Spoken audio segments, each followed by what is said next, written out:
የብዙ ሰው ህይወት እንዲጠፋ ምክንያት የሆነችው እቺ ሴትዮ ነች። አንዳንዴ ብር አይተን ብቻ የምንሰራው ስራ ነገ የሚያሳፍረን አንገታችን ቀና አድርገን እንዳንሄድ የሚያደርገን ስራችን ነው ማለት ነው። የሚያስከብረንም ስራችን ነው፣ የሚያስንቀንም ስራችን ነው። እቺ ሴትዮ እየሰራችው ስራ በጣም ያሳፍራል። አሳፋሪ ነገር ነው እየሰራችሁ። ሰላም ውድና የተከበራችሁ የዚህ ቻናል ቤተሰቦች እንዴት ናችሁ? እኔ ደህና ነኝ፣ እግዚአብሔር ይመስገን።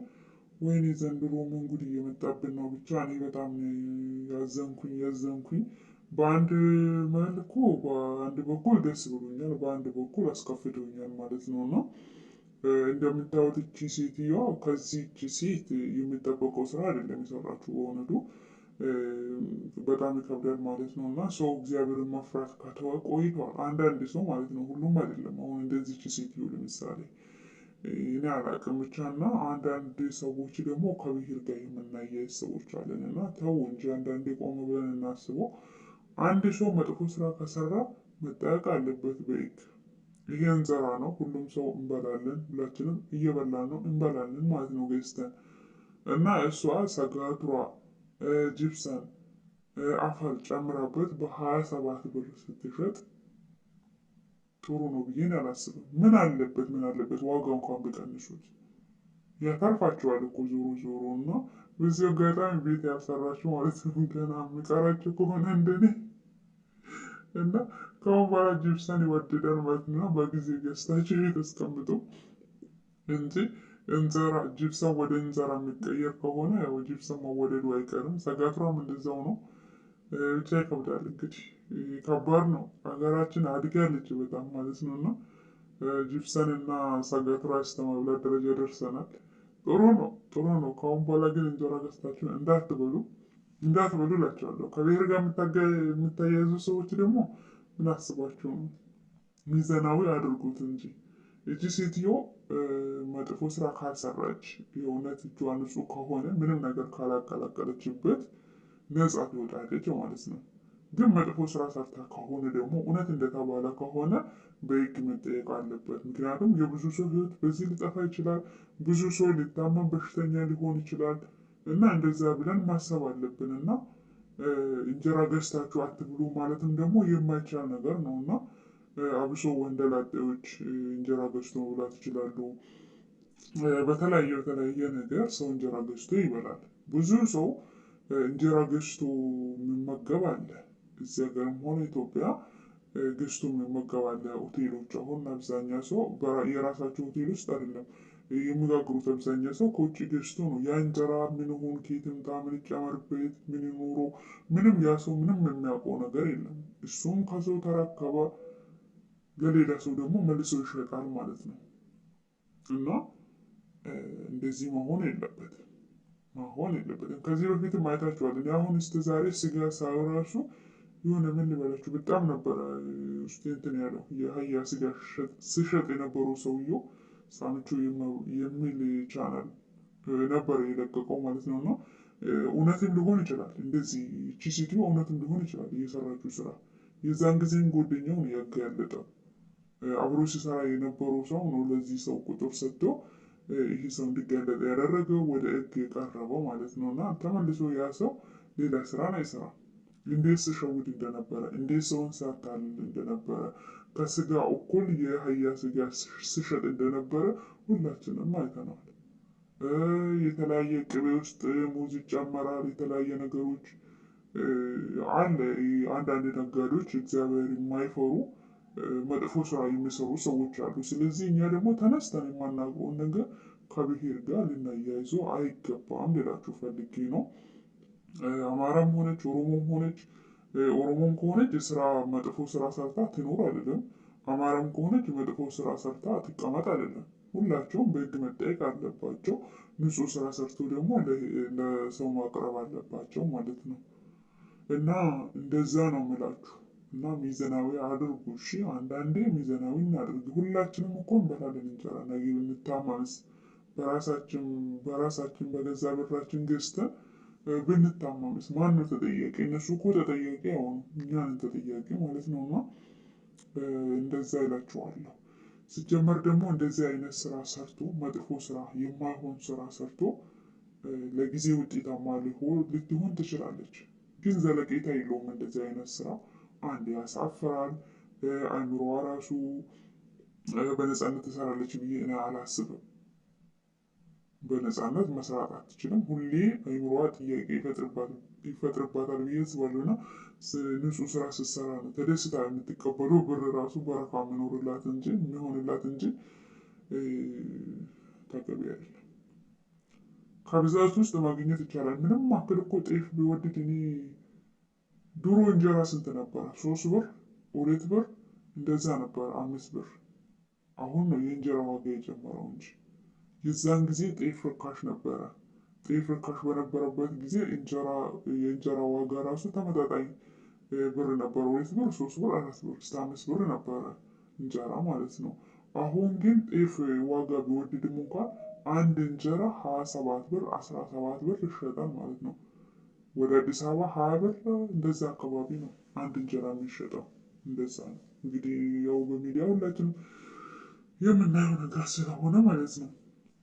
እና ያከስራታል ብዬ አላስብም። ጤፍ ስለተወደደ እንደዚህ ብታደርግም ያው ይሄ ስግብግብነት ነው።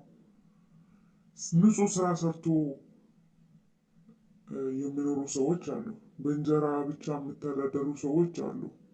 እንደዛ አይነት ሰዎች ደግሞ ገባቸው እንዲቀዘቅዝ ነው የሚያደርጉት። እንደዚህ ስግብግብ ሰዎች ማለት ነው። እና ብዙ ብር ከማግኘት ብዙ ደንበኛ ማግኘት ይሻላል በስራ ላይ ማለት ነው። እና ንጹህ ነገር ካቀረብ ሰው ወዶ ወደኛ ሊመጣ ይችላል እንጂ የሆነ ነገር ጨምረንበት ከሸጥን ግን ለተወሰነ ጊዜ ብር እናገኛለን። ያ ነገር ደግሞ ሰው ጋር ተቀባይነት ሳይኖር ሲቀር ሰው ከኛ ጋር ያለውን ደንበኝነት ይቀንስና ይተውና ወደ ሌላ ይሄዳል ማለት ነው። የዛን ጊዜ እኛ ከሳራ ውስጥ ወይም ደግሞ ችግር ውስጥ እንገባለን ማለት ነው። እና ይሄን ከምናደርግ ንጹህ ስራ ሰርተን ነገ የማናፍርበት የማንሸማቀቅበት ሰዎችን በማይጎዱበት ስራ ሰርተን ብንኖር የተሻለ ይሆናል።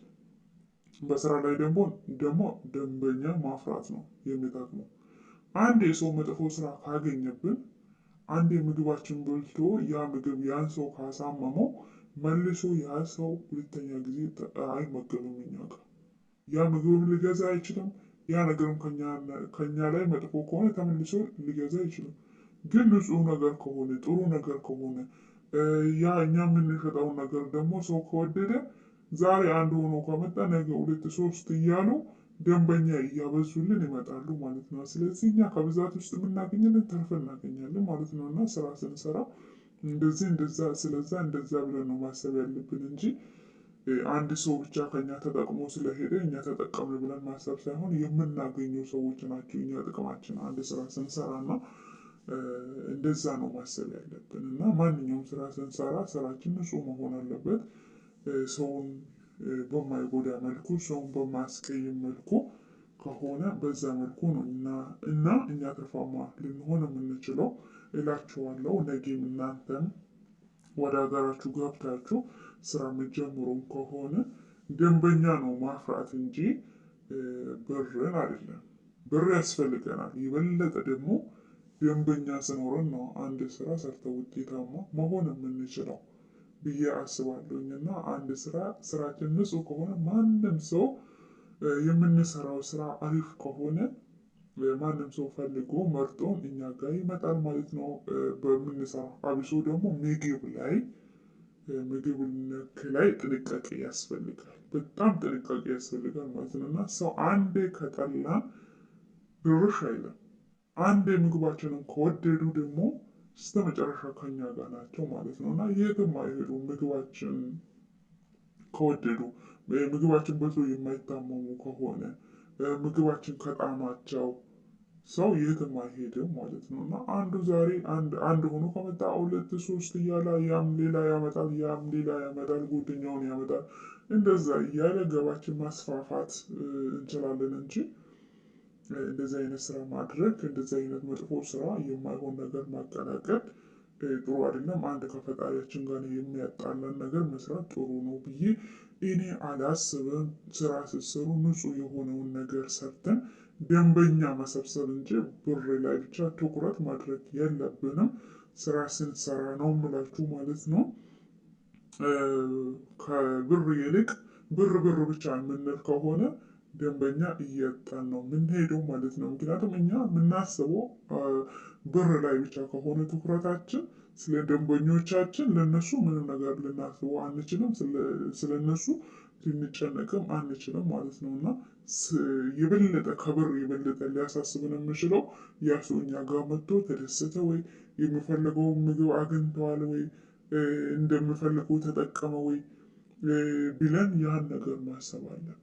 እንግዲህ ስራ ስትሰሩ ይጠቅማችኋል እና ከብር የበለጠ ደንበኛችን በስነ ስርዓት ማንከባከብ አለባችሁ። ልክ እንደ እንቁላል ማለት ነው። እና ደንበኛ ክብር ነው። አሁን እቺ ሴትዮ ዛሬ ጅብሰን ምን አቀላቅላበት ብዙ ብር ልታገኝበት ትችላለች። ነገ እርግጠኛ ነኝ ዜሮ ነው የምትሆነው ማለት ነው። ምክንያቱም አንድ ሰው ምግብ ከተመገበና ሆዱ ከታመመ ተመልሶ እዛ ቤት ድርሽ አይልም። ከዛ እንጀራ አይቀበልም፣ ከሷ እንጀራ አይገዛም። የዛን ጊዜ እሷ ትወርቃለች፣ ትከስራለች ማለት ነው። እና ትኩረታችን ብር ላይ ብቻ ባይሆን ስራ ስንሰራ፣ አብሰው ደግሞ ምግብ ቀላል ነገር አይደለም ለሰው ልጅ። እና ይሄ ነው የምላችሁ። ከተሳሳትኩኝ ይቅርታ። Kanatti hordoftoota jaalatamtoota kan koo akkuma jalqaba irratti argitanidha. Namittiin kun sagaa turaa jibsanii biyyee kanatti makte jedhu jira. Waan akkasii gurguraatii turte. Garuu kun immoo gaariidha jedheetii ani hin yaadu jechuudha. Hojii keessatti nuti gaafa hojii hojjennu keessattuu nyaata irratti jechuudha.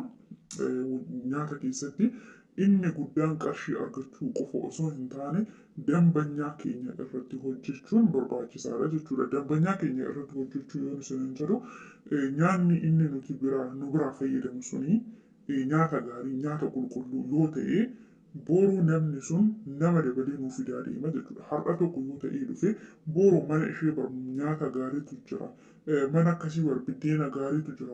Akkas jedheetu dambanyaa biroo nuu dabalaa deema jechuudha. Dambanyaa keenya kan baay'ifachuu dandeenyu qulqullina hojii keenyatiin malee waan hin taane itti daballeetu ni gurgurra yoo ta'e kisaaraa keessa galuu dandeenya jechuudha. Yeroodhaa fi qarshiin irraa argannu suni qarshii guddaa ta'e nu gammachiisuu danda'a. Garuu hojiin sun immoo qaxxaayinnatii hin qabu jechuudha. Achumatti dhaabbata. Maaliif jennaan namni sun nyaata san nu biraa fayyadamee dhukkubsate yoo ta'e lammaffaa nutti deebi'ee nyaata san bituu hin danda'u jechuudha. Hin dhiisa mulumaan mulutti. Maaliif dhukkubsatee jira kan keessa isaatti ittiin tolle waan ta'eef iyyuu. Kanaaf nuti gaafa hojii hojjennu qarshii irratti xiyyeeffannoon keenya yoo ta'e dambanyaa keenya dhabaatii deemna jechuudha. Dambanyaa hin argannu. Maaliif ilaalchi keenya qarshii irratti akkamittiin qarshii guddaa argannaadha malee dambanyaa sanuu fayyadaan jira, isa sanuu gammachiisan jira, nyaanni nan hojjedhu sun isatti tolee jira jennee yoo yaadini kuni gaarii miti jechuudha. Kanan isiniin jedhu sababa tokko malee miti jechuun lafumaa ka'ee isinii jechaa hin turu jechuudha.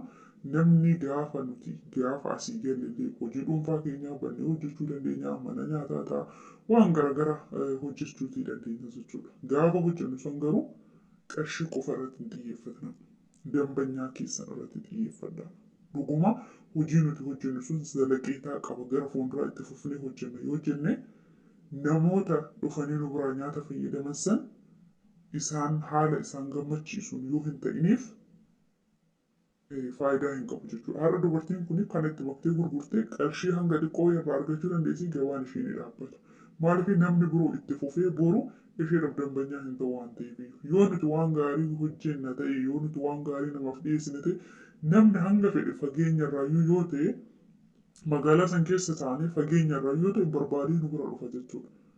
Nyaata san yoo jaalate, qulqullina nyaatni sun yoo qulqullina qabaate malee nima gurgurama jenneedhaaf waanuma argine biyyees daaraas daakus itti maknee walitti maknee bukeessinee gurgura yoo ta'e namni nu dhiyeessaa deema jechuudha.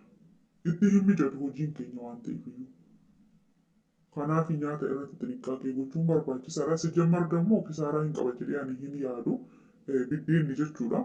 Sababbiin isaa xeefiin har'a waddadus gatiin biddeena akkasumatti dabaleetii jira jechuudha. Garuu immoo kan kana nama taasisu maadha? Sigibgibinnati dafnee jijjiiramnaa, dafnee argannaa, dafnee yeroo takkaan haaftaamii taanaa nama isaan dambanyaa isaanii saniif dubbachuu dhiisuu, xiyyeeffannoon isaanii qarshii qofa irratti ta'uu, hojiin akkanaa mootu zalaqiitaa yookiin itti fufiinsa hin qabu jechuudha. Hanga yeroo wayii deemuu dandeessi, yeroodhaan booda garuu dambanyaa dhabdee qullaatti hafuu dandeessu jechuudha. Yoo namni namarraa dhufee hin bitatin uummata akka gochuu hin dandeessu gaafa sana hojii isaanii dhiiste jechuudha walumaa galatti.